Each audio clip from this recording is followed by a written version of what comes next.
Teman-teman yang dirahmati Allah, saya pengen sharing beberapa contoh kisah hijrah di dalam pengalaman saya berhijrah. Pertama adalah kisah hijrah, kalau saya mah taklim selalu ngelihat orang-orang baru, newbie. Jadi kalau dalam taklim saya ngelihat yang datang adalah para aktivis, saya ada rasa bersalah. Bersalahnya apa? Oh berarti dakwah saya belum kena kepada anak main. Sehingga saya gunakan bahasa mereka, saya gunakan style mereka, saya gunakan analogi-analogi mereka. Sampai yang datang itu adalah orang-orang yang selama ini masih sangat gerah ke masjid tapi merasa nyaman sekarang. Tatoan tapi nangis ketika sholat.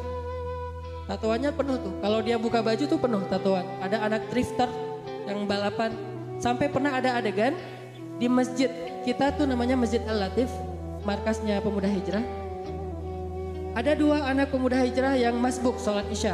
Udah selesai kita sholat, mereka baru datang karena mungkin ada kegiatan. Yang satu anak metal, bajunya tuh metal banget, tatoan, rambutnya panjang. Yang satu lagi anak pembalap, dengan bajunya baju balap. Jeans gitu ya, yang bawahnya sobek-sobek. Datang sholat berdua di masjid.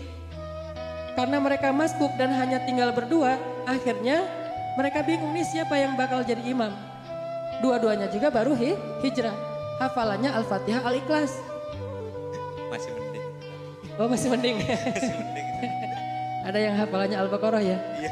Alif Lam Mim. Artinya mereka dorong-dorongan, kamu aja gitu. Sampai akhirnya karena nggak ada dua-duanya yang mau jadi imam, mereka pun memutuskan dengan cara sweet. Di dalam masjid, siapa yang bakal jadi imam? Sampai 3. Siapa yang duluan menang sampai 3 berarti dia makmum. Yang kalah jadi imam. Sweet. Dan kita ngelihat dari luar masjid, Masya Allah, ini pemandangan yang baru nih. Orang baru hijrah, terus ada improvisasi dalam ibadah. Namanya juga orang hijrah ya, improvnya luar biasa. Tapi saya ngelihat semangatnya, sweet. Akhirnya, jadi nggak mendahulukan yang paling akra'uhum, yang paling paham agama. Karena sama semuanya. Akhirnya ini ada fikih baru nih. Kalau nggak ketemu akra'uhum, paham agama, akhirnya sweet. Siapa yang menang dia yang jadi makmum. Ternyata anak metal yang jadi imam dan anak drifter yang jadi makmum.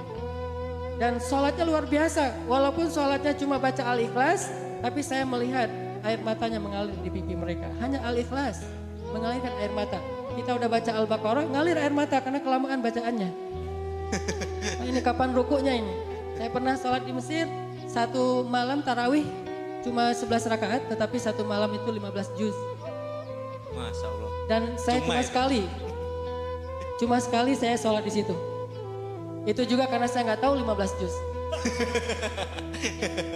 Diajak sama syekh saya namanya Syekh Torik Faris. Beliau guru saya dalam belajar Al-Quran. Beliau bilang, Hanan yuk ikut saya. Ada tarawih bagus nih. Kan saya senang mencari imam-imam yang bacaannya powerful. Oh ya udah Syekh saya ikut. Gak ngasih tahu kalau 15 juz. Pas sholat rakaat pertama Alif Lam Mim. Wah Al-Baqarah standar lah. Paling juga satu kali sholat tarawih itu 1 juz. 11 rakaat. Ternyata udah setengah juz. Ini belum ruku-ruku, mulai saya curiga. Wah ini setengah juz nggak ada tanda-tanda ruku, imamnya masih semangat ini.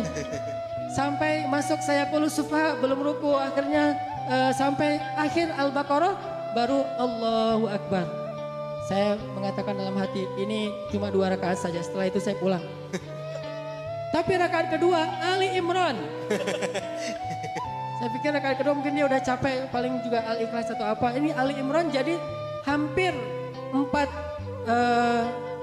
juz dalam 2 rakaat saja. Sehingga kita sholat tarawih dari Ba'da Isya, selesai tarawihnya menjelang subuh. Hampir gak sempat makan sahur. Dan kedepannya Syekh saya ngajak lagi, saya bilang saya pilih yang dekat-dekat saja. Itu satu-satunya masjid di Mesir yang tarawihnya 15 juz, yang lain rata-rata 1 juz. Cuma ini masjid para hufaz dan mereka khatam sebulan 15 kali.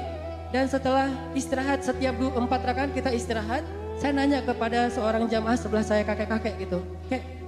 Kakek belajar di Al-Azhar? Kata beliau, enggak, saya enggak pernah kuliah. Oh, kakek ngerti ayat yang dibaca? Enggak semuanya juga, walaupun orang Arab juga enggak semuanya ngerti Al-Quran. Karena bahasa Al-Quran ini jauh lebih tinggi daripada bahasa Arab. Apalagi kalau enggak pernah belajar agama. Kakek hafal Quran? Enggak.